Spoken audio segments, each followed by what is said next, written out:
Hi, everybody. Welcome to the next episode of our podcast series. The guest that we have for you here today is our very own alumni from Mechanical Branch IIT Roorkee, Mr. J. Vishnu Naman, sir. Good morning, sir. He is currently serving as project manager at ISRO. His contributions to the space exploration are truly out of this world. And prior to this role, he had similar positions at the URSC, which is Umar Rao Satellite Center, where he led groundbreaking projects which left an indelible mark on the space science. So, along his journey, he's worked on space missions like Chandrayaan 2 and the Aditya L1 Mission, shedding light on the lunar and solar mysteries of the world. So, firstly, a very, very, very good morning to you, sir. We are very glad to have you here today and even more excited to delve into this incredible journey of yours. So, my first question for you is that how has your life been lately? Like, I've heard that Bangalore life can be quite hectic and exhausting. So, is that true? And how are you managing? Like, is it good? Is it bad? Yeah, Yeah. the thing is, life here is hectic. I mean, people will just go to work, come back, and then get busy in the personal life also. The thing is, these days I have been loaded with basically since I'm the project manager for INSAT 3DS and Resource SAT. Resource SAT is anyway in a design phase right now, but the INSAT 3DS is the next upcoming mission, which will be launched in December, first or second week. So it is at the last verge of like getting to the launch pad, and things are moving quite well. So yeah, the things are like it's going day and night. I would say my team has been working flawlessly and tirelessly, I would say. So it's been hectic, but anyway, the all this job life and everything is all about managing your work and your personal life as well. So yeah. Yeah, I think even after having a hectic life, we are glad to have you on the podcast.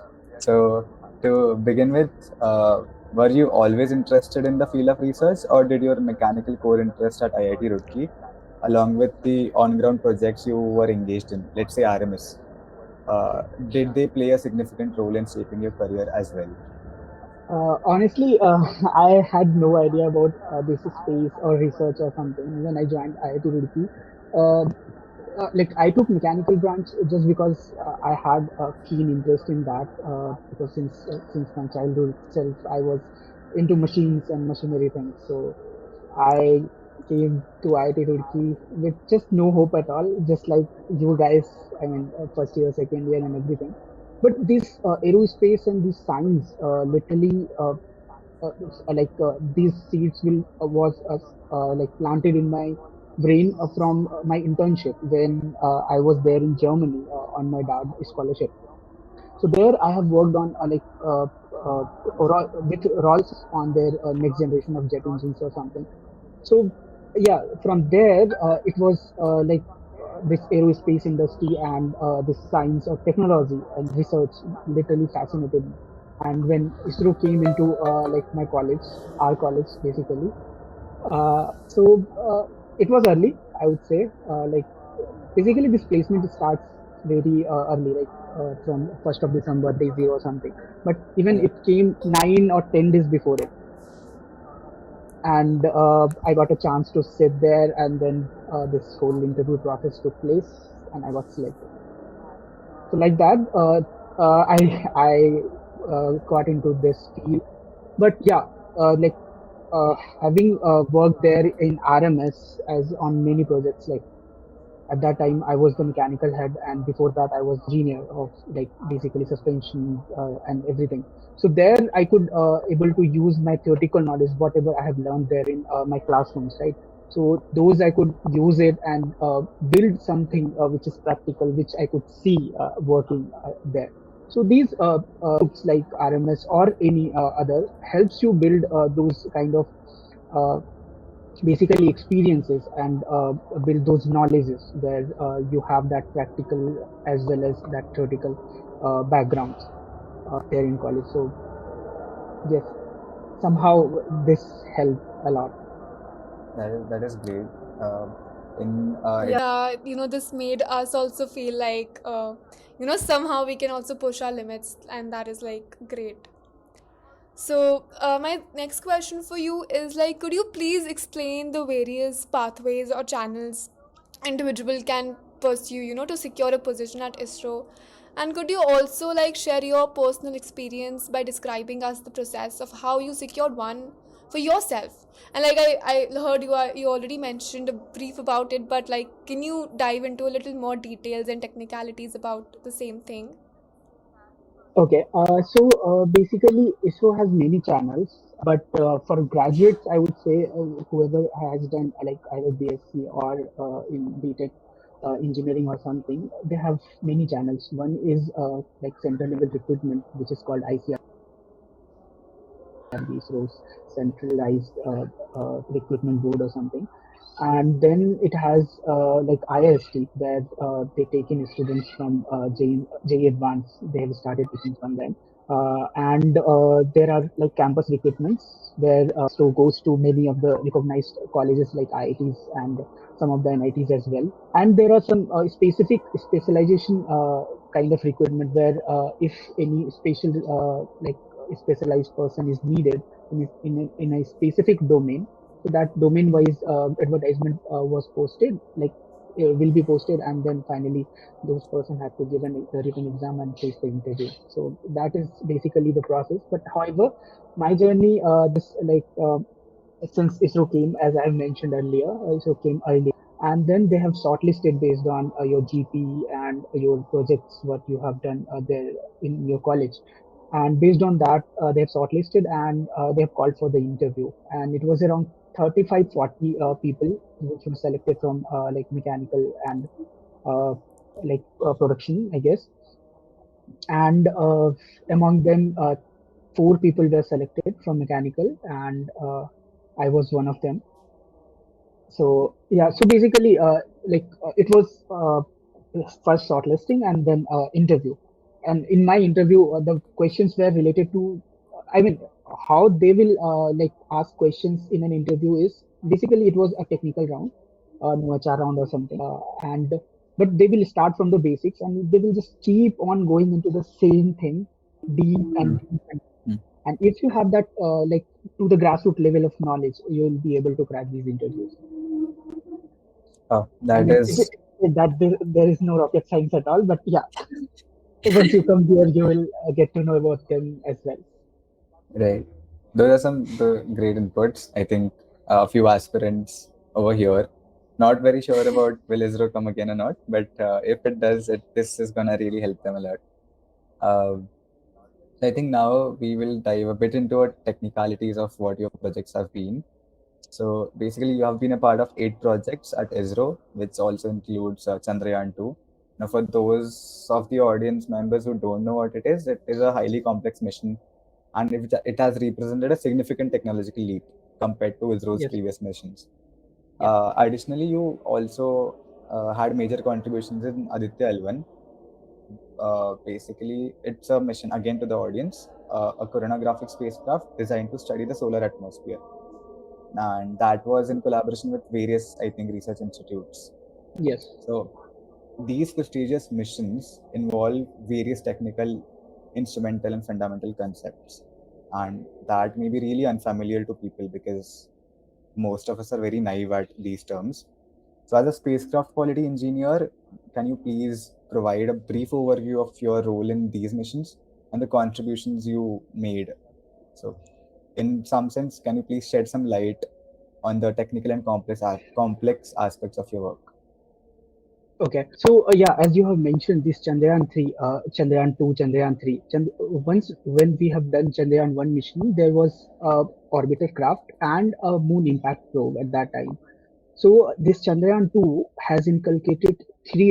It was three in one mission, I would say, where a orbiter craft was there and a lander module was sitting on it. That was a composite module, and even a rover was inside that lander. So a three in one spacecraft. So this was a complex mission, seeing this complexity of these three in one, and we have the heritage of going to the moon's orbit and something, but landing there was a big challenge, especially like soft landing. So yeah, it was a complex mission, and coming to the Aditya L1 is also a coronagraph. It will be basically a lab there in the Lagrangian point one, where we will be studying the sun in various aspects, in high energy photons and in solar winds, in corona, how the coronal heating is there, how a coronal mass ejection happens, what are the magnetic fields around the sun, and those things. So my role, coming to my role in these projects, at that time I was a project engineer. I would say, I have gotten this project manager since from this year itself, where inside 3ds and research are the projects which I'll be managing. But at that time I was working as a project engineer, where my role involved since the beginning of the spacecraft realization, as in when the structure starts coming in, when all the subsystems starts coming in, you have to assemble those subsystems and then integrate, make it all those different modules will be integrated to make a full grown spacecraft. And then you have to devise the test plans, how the tests will be conducted, and just to make sure that the spacecraft will do its intended job in the orbit, and for its specified lifetime, for its specified mission life. So all these things come under our purview, and we test, and then finally we go to the launch pad and make all the preparations for the launch.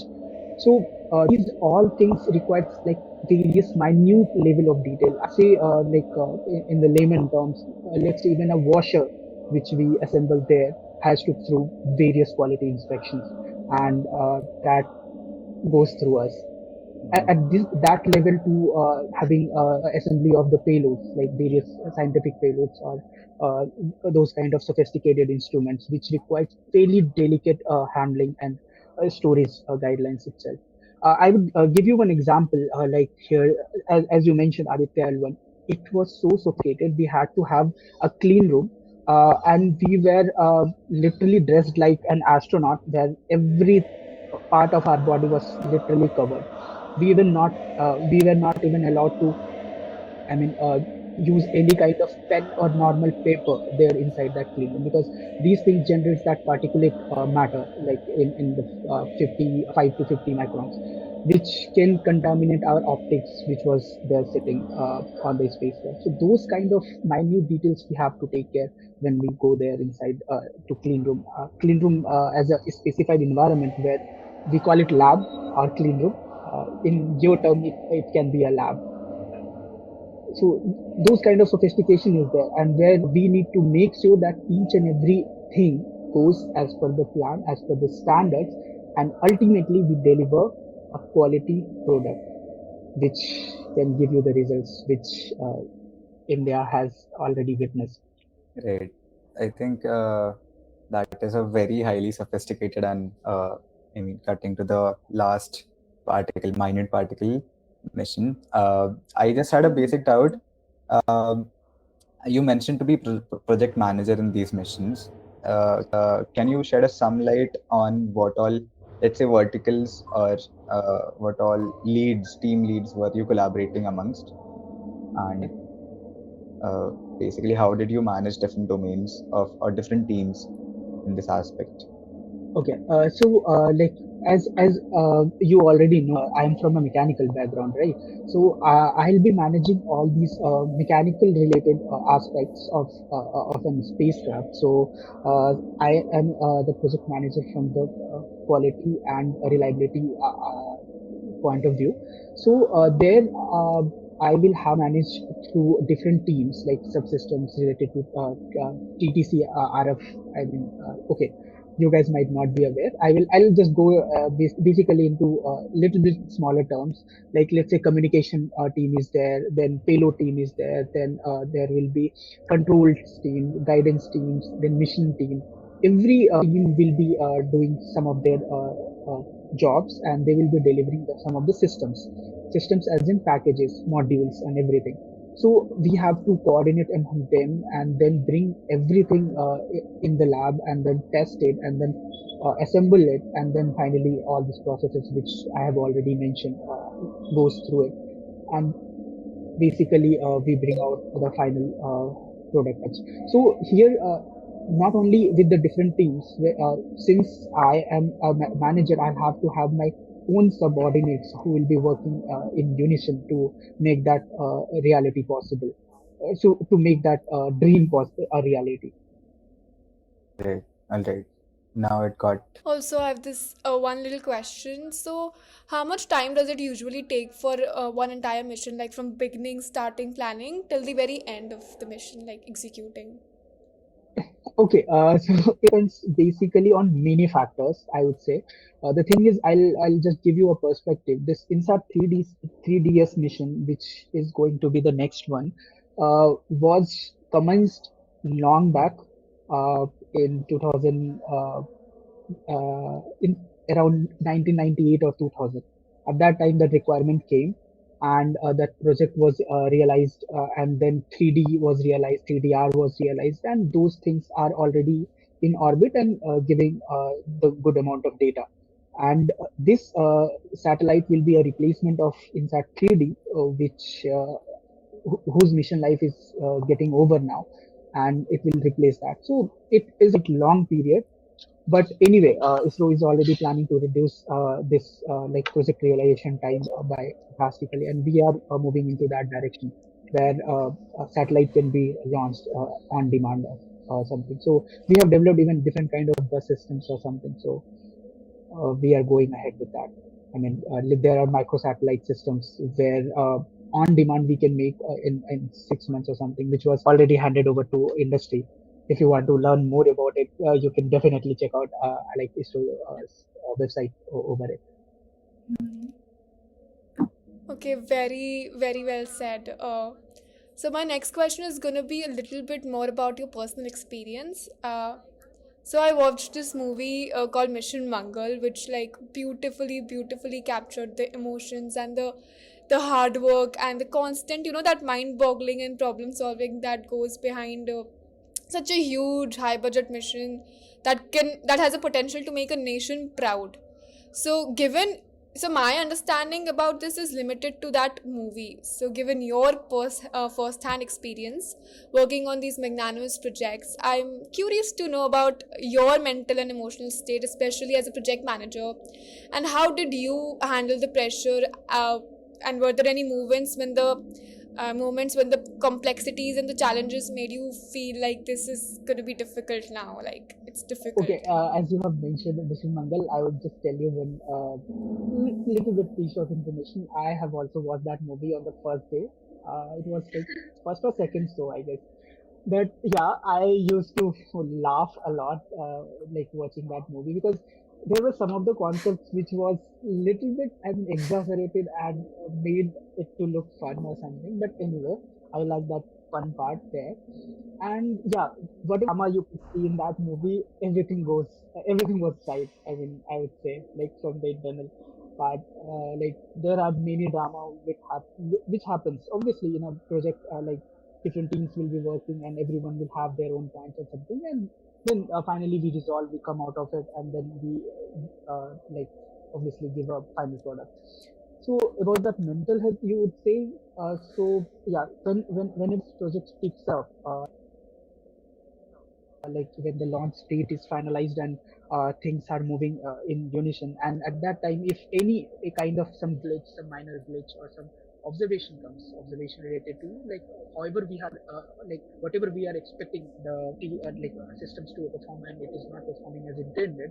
So at that time that pressure comes out, and then we have to resolve as a team, and then we have to work day and night, and at that time we don't even feel that we have been stressed a lot, because whenever these kind of observation comes, so we are basically more motivated towards it, because this will give us insight about everything what's happening there. Because there is one saying that you don't learn much when you are successful, you learn from your failures. So basically those things goes into that, and these keeps us motivated as well, when these kind of it becomes frustrating sometimes and irritating, but again like when it comes to national importance, and when it comes to delivering things on time, because once the launch date and everything is sliced, because it takes lots of studies to finalize a date, time, and a window. So where things can get launched. Like when it comes to like lower Earth orbit or Earth's orbit, there is no issue at all. Some things are taken into consideration like wind velocity, weather, or something. But when we are doing interplanetary missions, there we have to have that a particular window where a satellite can be launched. As you might have seen that in Chandrayaan 3 or Chandrayaan 2 had a particular window in which it could have been launched. And then if it not, then a moon would little fall into farther side of on the farther side. So it would require more fuel to reach there, and eventually it will reduce the mission life. So those things comes into picture when we decide these kind of launch windows, and this as soon as that is decided, the pressure is transferred over to the delivery team, basically. It's relatable in a certain way because as students, we also feel like when exams are near and there's just too much pressure in the air. So, we forget about like eating and sleeping and we just have to like do it Yeah, and get the grades and I all of get the that. So, one it perspective of it. feels like Let's kind of say similar. we have So, yeah. even worked in Dasara holidays. We have even worked on weekends and on holidays, and this has been going since last 2 months, I would say, because since the project delivery is already scheduled, and we have to deliver that spacecraft on time. So it sometimes So, happens like that, but sometimes you can even get off the work easily. I think that's very hectic, and that must be very I mean, super exhausting as well. I mean, being on the weekends and then also skipping your holidays. Now, you Right, happen. it becomes that hectic, but again like it is that X factor, and when you are literally involved in some kind of activity, right, and if you like that, so basically one saying is there that change of work and is equivalent to rest or something, and if you like something doing, you can just keep on doing that for as long as you want. So in your previous of the answers, you mentioned about INSAT. So my Yes. next question will be around that. That like according to my knowledge, you are currently the project manager for INSAT 3Ds and Resource SAT 3 series spacecrafts as well. Now you happen to mention that Resource SAT 3 series is in the design phase, but basically planning strategic insights to ensure seamless mission success is what you basically work upon. Can you please walk us through what these terms INSAT and Resource SAT are? A very basic question. I mean, because most of our I audience totally might not understand. be. Yeah. So basically, INSAT is termed as is the abbreviation of Indian National Satellite System. So basically, these are meteorological satellites which can help in monitoring weather uh, and giving you details about how the winds are flowing, where are the hot spots, and how the sea temperatures are varying on the ground level. And then it has two payloads, imager and sounder, and other two payloads as search and rescue payload, and then one data relay transponder. So these payloads will help us in uh, basically deciding whatever I have mentioned earlier. And in addition to that, this will help in having a relay. Basically, what it can do is, let's say there is a horizon, right? And if you are away from that horizon, so exact connection will not happen with the ground station. And if you have a ship which is deep into the ocean, you have to connect with the station. You have a satellite system on in the sky, so basically you can transmit a signal there, and it will transpond to the ground station. So it will help as a relay in between. Those kind of payloads are also there. So and search and rescue mission, where source kind of messages, alert messages can be sent so that the teams can reach on ground in the event of exigencies like disasters or something. So like these are the inside 3D systems, and basically IMD will be using these data to obviously predict the weather and if any cyclone or those kind of warnings. Coming to resource sat, as the name suggests, this is a resource a satellite where it will basically image the earth in different bands, and it will give you insights about one. about the natural resources like land, your agriculture, and your like water, basically water, and how it is depleting or something. And it can help in urban planning also, like when it comes to like governance or something.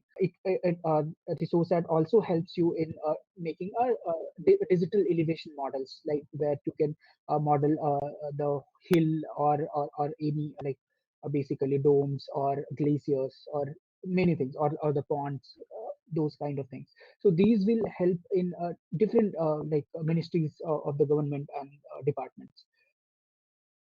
A follow-up question to that, matlab, you mentioned that you are designing, not designing research SAT, but you are in process of launching INSAT in a few months.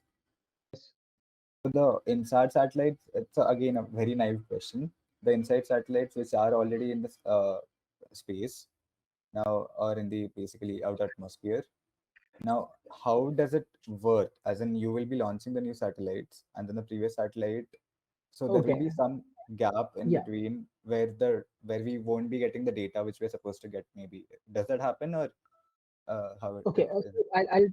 I'll give you one like basic answer to this question. Is let's say these satellites are geosynchronous satellites, right? So it will be looking at Earth like from a constant angle. So like earlier INSAT 3, in place of INSAT 3D, we are placing this new satellite in that place. So this will increase the repeativity, as in we will be looking at the same place frequent times. So and the same environment, or basically we call it the area of interest, so which we'll be looking at very repetitively, and it will give us more data towards these activities of atmosphere and the processes, and we will be able to predict it frequently and in a more accurate manner. Alright, got it. Yeah. Understood. Thank you. Okay, so moving on to my next question. It is a Mhm. little bit about the future of space exploration. So, Yeah. what do you see as the most? Is there a problem? No, it's fine. I was Okay. just adjusting myself. So, what do you see as the most exciting developments or challenges in the field of space exploration in the coming years? And how is ISRO contributing to them? Okay, in space sector, I would say the major challenges is the cost, obviously, like the cost of per kg of launch, and where every team is working towards like reusable launch vehicle and reusable rocket, something as like SpaceX has already done it, and we have recently tested our RLBTD towards that, where one of our like flight was done, I guess 2 3 months back, and which has successfully landed. And like in this sector, and when it comes to like green fuel, and like many systems, many startups, or many organizations have been working started working on green fuels, like this generates lots of pollution as well. And coming to spacecraft sites, so again, this landing missions, and I'm just giving you an India's perspective on that. In the recent, you might have heard on the Twitter that our Prime Minister Narendra Modi has reviewed the space program sometimes back, and then they have laid out some of the basically futuristic goals in front of us, and we will be focusing to basically achieve them in near future, where like it will be called as Bharatiya Space Station, which will be I mean, there in the orbit by 2040. Recent mission was Gaganyaan, where we have tested that like crew escape system. That was a test of a failure, I would say. So, like, which was quite successful. I have got lots of amount of data. So, and if you want to know more about it, you should definitely check out our chairman's such video over it. He has done many podcasts about it. So anyway, so these are basically our like next next futuristic plans. In addition to that, you might have like heard about the Chandrayaan, the Venus mission, and the Mars landing mission. and where we may go with the sample return, basically sample return missions, where we will uh, get the samples of those Martian soils and then come back, bring those samples back Mhm. to Earth and then test it here. So there are many challenging missions which are ahead of us. So and I would say the recent next year, in the first half, I like say in February or March, there will be a next mission which is going to be launched as NSR. NASA ISRO synthetic aperture radar mission, which will be one of its kind satellite on orbit, and that will be the most expensive one, I would say, which will generate lots of data in various bands, and which will help our like day-to-day people and the Mhm. government as well. So, how far are we from this particular satellite launch?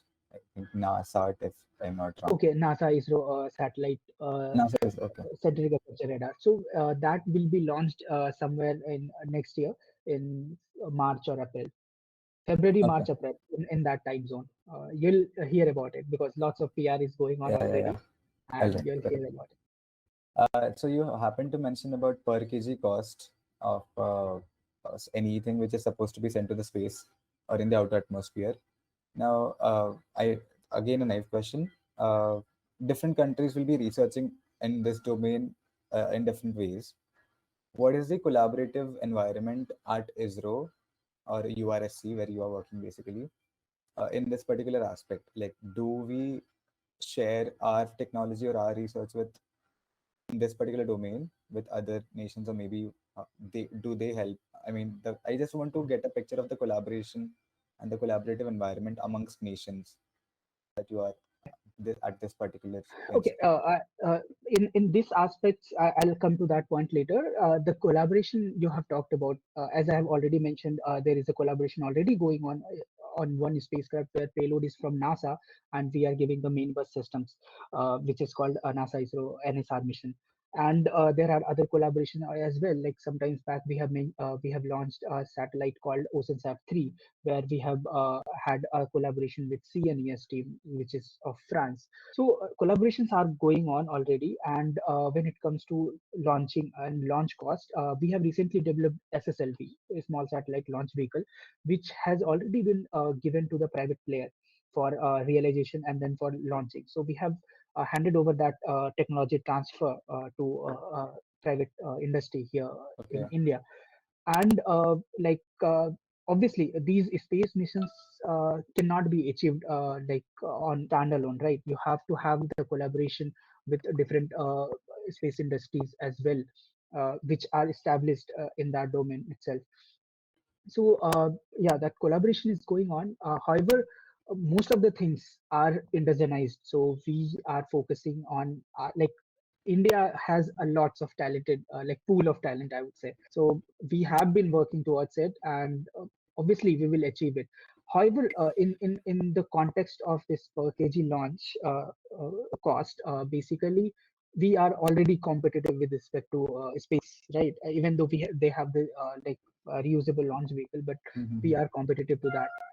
Let's say if we go to in that zone of reusable launch vehicle, so that cost will further will come down. So it will be a major feat when it comes to space economy and launching the different nations foreigners satellite. So that would be a good fit, and even ISRO is working towards it, and we are going ahead very fast. Thank you. Uh, so again, the next question is about a bit of space exploration only, the future aspect of it. What emerging technologies do you think will have the most significant impact on space exploration in the near future? And how is ISRO staying at the forefront of these advancements? Because I think it must be very competitive in terms of. Uh, I just want to have an idea: is it competitive, or is it that we are at the forefront, but maybe not in a very visible manner? So as just not to attract any unnecessary attraction or unnecessary attention, which might be a bit negative in Okay, some aspect. you might have noticed that ISRO is not on the fairy side of the PR front, what we do is first do it and then come to the public Right, right. with the launch, right? So yeah, things are going on in the background. Just to give you an idea about it. So let's say in this space exploration, the major problem with us right now is with the fuel, right? Mhm. Whatever we take, so that becomes a heavier mass with our systems, which is stopping us to go beyond our like moon, basically. And obviously, people are exploring to land on the Mars also. But anyway, for going there, we have to have a base somewhere near to the moon or something. But anyway, people have been developing like ionic propulsion systems where basically, if you can read it about, I'll just give you a gist. This ionic propulsion is basically we will take the energy from the sun, will convert into electricity using solar panel, obviously, and then we have to have a generator which will impact the xenon, basically xenon particles, and remove the electron from it, and then we'll accelerate it and throw it out of the engine, and so that will develop the thrust. So research have already been going on into this direction.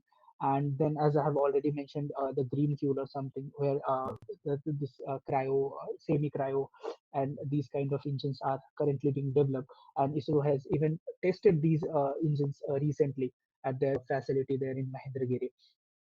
So developments are going on in that domain also, and different teams are working at different levels. And even we are developing uh, a new rocket which will have a more capability. Right now, ISRO's largest vehicle is Mark 3, which has like 10 ton of capability to the lower Earth and 4 ton to the GTO. Like GTO as in Geo Transfer Orbit, where in which this Chandrayaan 3 was launched. Chandrayaan 2, Chandrayaan 3 are major big satellites. So we have to have a need of increasing the rocket capability as well. If we want to go into the direction of making space station or Gaganyaan kind of project, we have to have a more powerful rockets. So even ISRO is working towards it. So there are lots of things which has lined up, and we are moving into the direction of achieving that. I think that is great because now that you have answered it, I do understand that there are multiple areas in which you can actually get into research and which will eventually lead into contributions to efficiency in the spacecraft missions. Again, amongst all these domains, I wanted to ask which is a hotspot domain of or area of research currently, because that is something which some of the audience definitely must be aiming towards.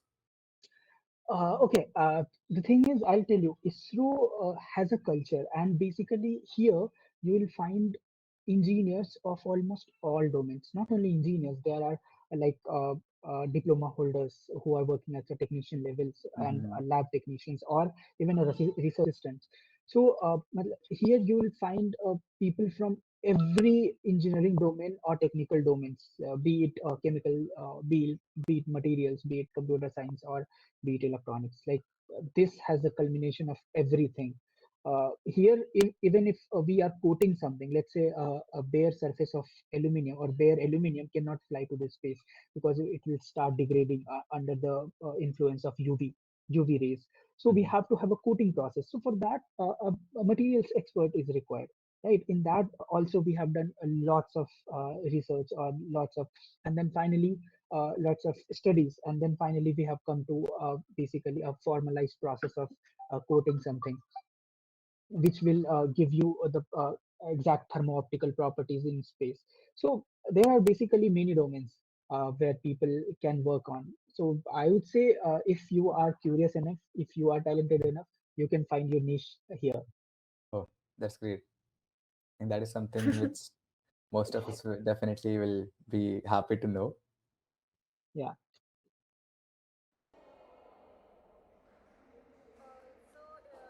So you mentioned about the cryotechnology, and as far as I know, it involves like freezing cells, basically preserving them, and then you can use it after years. So how that is used in the field of research? When you reach less than 200 or less than 150 degrees C, so that is called cryo temperatures. What you are talking about is cryo sleep, which you might have be watching Oh. in sci-fi movies or something.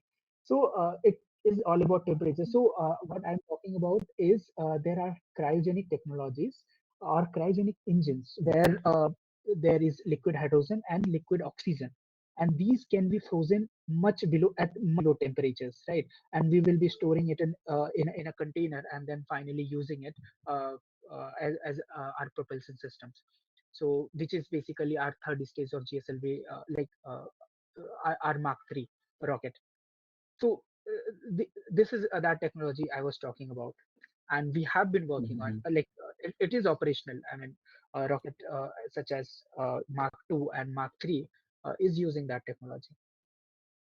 Oh, all right. That's good to know the confusion between both the terms. Uh, Yeah. Now, you mentioned about the work culture at ISRO. I would like to Yes. deep dive a bit into it.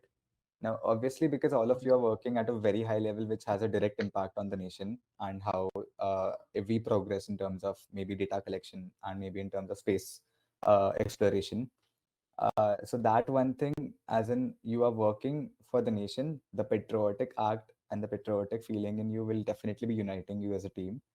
But any insights on how exactly is the work culture in ISRO? Is there a dynamic hierarchy, or do you feel like a family? I mean, any insights on how has been your experience in this Okay. regard?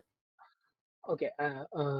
So I would say, like in a government organization, like being ISRO as a government organization, here work culture is best. Like sometimes back, I guess 2 3 years back, there was an article which mentioned that the ISRO is placed, I guess, I don't know, like somewhere in equivalent to the private industries when it comes to work culture also. So here we are like a family, we are like a team, and we celebrate each other's festivals like it's our own. Even we have celebrated Pongal, Ayodhya Puja, and everything, and they have celebrated with us this Diwali, Dasara, Holi, and these kind of events will just keep on happening inside our campus as well, where we connect with different teams of different cultural background and different organizations also. We have had like many cultural groups there, groups as in cultural events, and we have sports clubs also, I mean, where we can go to and I mean, play with the people. So those kind of teams are also there. When it comes to working culture as a technical part, we do work as a team. We do work as a family. I'll just give you an example. Today I had to go to the office because of some work, but then I had like asked my colleague to fill in, and he did it. So these kind of the things are there where I mean, I say this has the best work culture. And to the hectic part, there are times where it can be hectic, but there are times, or most of the time, I would say, it is in the chillax mode. Basically, you can come to the office on time and then you can leave on time if you are able to finish your work. And that is good to know. I think all the more reasons people will get to join ISRO. Yeah. Uh, beyond your work at ISRO, do you have any personal interests or passions related to space or engineering? And how do you balance these with professional responsibilities? Okay. I'll tell you one thing is that I am from a satellite center. My whole core interest or domains are related to the satellite system. But I could able to answer some of your questions related to rockets and what is going on in that field also, right? So that gives you that can give you an idea like how my interests are aligned to these kind of technologies. So I just keep on reading about it, or like from a newspaper, from an article, or from many research publications or science journals. So they just keep on happening. Sometimes what happens was I keep like I get busy a lot there in office because of some work, or and it goes on for like quite a few weeks. So at that time it is difficult, but again, if you can find time for something, if you like doing something, you will find time for it. Surely, surely. Because even Very nicely answered. Very Even nicely we over answered. here, to not implying that we study a lot, but while studying, we also are into a lot of cultural stuff. Let's say this, having to getting to interview you, and that is something which we love doing. And we really look up to you in this regard. That while working as well, you get to do what you like. Is something very interesting and fascinating. Again, one of the very generic questions, but I must say very important, is that what advice would you offer to someone with a background outside of mechanical or electrical, for that matter, electrical and mechanical engineering, who aspires to pursue a career in space research? Okay, I would say this is a literally niche area to do, and this will just keep you motivated. I mean, you will find this is a ocean of information, ocean of knowledge, and as much as you can grasp, you'll just still be hungry for it. And everyone can get into it, and no one will be satisfied at up to the level where you can find now I know everything about it or this.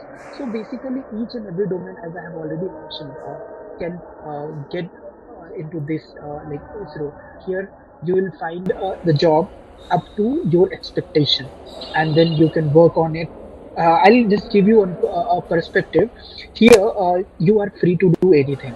I mean, if you have a particularly good idea, you can go and pitch to your like seniors, and they will help you out with it. So there is a culture of supporting different teams, different organizations also. Like let's say someone is from VSSC and wants to do some projects, and they need help from URSC, and they can do that. So these kind of inter center collaborations and collaboration among the team is what can give you that satisfaction of working here. So each and every domain can come here and work.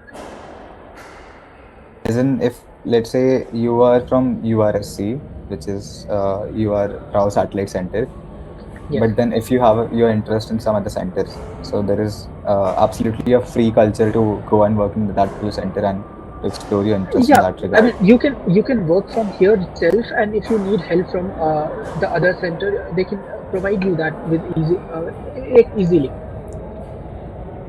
And right. here also, let's say if I am from a quality background and someone is from thermal, and if I want to do some kind of research work or related to thermal or mechanisms or structure modeling or something, so I can easily go with the teams and then collaborate with them, and then go ahead with our research work. So this culture is what I like the most here. I mean, there is no restriction that you should be focusing on only your thing. You are saying, right. You can explore whatever you want. It if it benefits the organization, organization will definitely help you. That is great to know. So basically, what you said is all of us can, all of the people who are aspiring can eat and still the food won't be finished. Basically, Yes, the yes, amount would be finished. That is yeah, very, it's something which is absolutely. definitely intriguing and good to know. Uh, I think, yeah, it has been a great conversation with you so far, and we have got a lot of insights about space exploration, about a little bit of space economy, how we are progressing as a country, and it feels, we do really feel proud because of people like you who all are working so hard in terms of, let's say, successfully completing and executing various highly complicated missions. And it does is a pleasure interviewing you and to get to know a lot of insights. I think Purvi will definitely share similar feelings and similar sentiments. Yes. It was great to have you on the podcast. So this was Vishnu Naman sir from URSC, currently URSC project manager, uh, who has worked on multiple projects, and this was our one of the very interesting and highly anticipated podcast episodes. Yes, thank you so much for joining, sir. I'm literally thrilled to So, be here. I would say. I mean, it was very. thrilling experience for me to talk to you guys and share some of the things what we do here. So I am happy to be here, I would say.